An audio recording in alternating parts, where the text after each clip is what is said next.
Good morning, Doug. First of all, I believe it was your birthday yesterday, so a very happy belated birthday to you. There have been many questions, surrounding the future of the team, but there is some clarity now in terms of the sponsorship. Talk to me about how that came about. Yes, thank you very much, and thanks for the birthday wishes. I'm into my first day of my last year of my 40s, so it's pretty interesting. But apparently 50 is the new 30, so I'm looking forward to that. But yes, thanks. I mean, we really looked hard and far and wide, I guess, to find a new partner to take over since NTT decided not to renew their contract with us. And it was beautiful for us to be able to say and become Team Qhubeka, which I think is beautiful to race and raise awareness to mobilizing people on bicycles across South Africa and Africa, as we've done for the last 10 years. And then ASOS, which is our high-performance apparel brand, so our on-bike clothing brand, stepped up and took a co-title partnership to help us fund the team into 2021. It's been a tough year, as we all know, and it's exciting that we can continue as a team with its African heritage, which I'm really happy about. And I guess the good news, Doug, as well, is that we can see the likes of Nick Dlamini and Carlos Barbero now participating in big tours.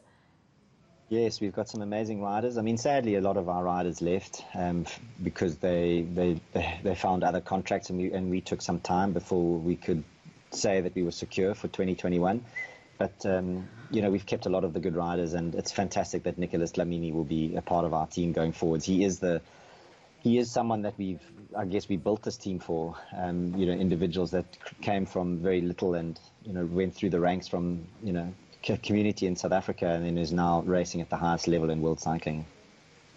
And I know it's been a tough time for Nick. Speaking about tough, a couple of months, we saw him trying to recover from that broken arm, and then we saw him withdraw from the Vuelta due to illness. How is he doing, and what's the season looking like for him? Yeah, he's had a really tough season this year. I mean, we've all had, in business and personally and of course in sport too. But Nick, with his arm that was broken in December, like end of December last year, and it took months for that to recover. And I think it was fortunate for Nick that the Olympics were pushed out, because that was one of his big goals and big objectives, to represent South Africa at the Olympic Games. So this gave him some more time. And, he's been able to prepare, but of course, with the season like it was, and the riders being indoors and outdoors and locked down and not, training harder on certain times. And actually many riders picked up injuries this year because they just weren't in their routine, as it were, and the racing season was so changed. So he's looking forward to having a big season in 2022. He's already starting to prepare now, and we're excited to see what is possible with him, next season.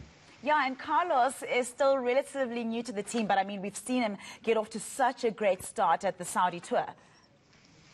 Yes, we've got, Carlos being Spanish, we've got such diversity in our team. We've got riders from America to Australia and across Europe and Africa, and I think that's the strength in this team, is our diversity. And I think as South Africans, we're pretty diverse as individuals. And so, I think that is something that makes us fairly unique, an international team that races to mobilize people on bicycles across South Africa. So Carlos is a nice addition to the team, and we look forward to him having a proper full season, let's hope, in 2021. Yeah, and you did touch on this a little bit, just lastly from me, Doug. Let's talk a little bit about the initiative of donating bikes to, to the people who need it most. Talk to me about that campaign. Yes, we've always had our Bicycles Change Lives campaign that has stood with us for many, many years, and I think our team uses its global racing calendar, media attention, and I guess performances that it has around the world in the Tour de France's, like events like that, to try and raise money and awareness to mobilizing kids on bicycles, to give them hope and opportunity and access to education in South Africa.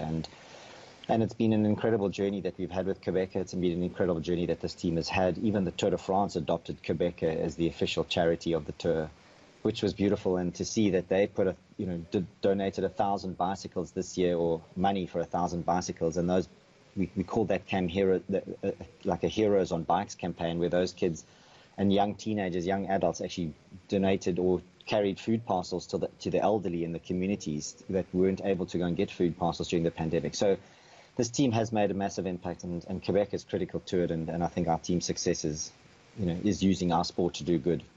All right, thank you very much, Doug, and all the best for the new season. That was Team Qhubeka principal Doug Ryder.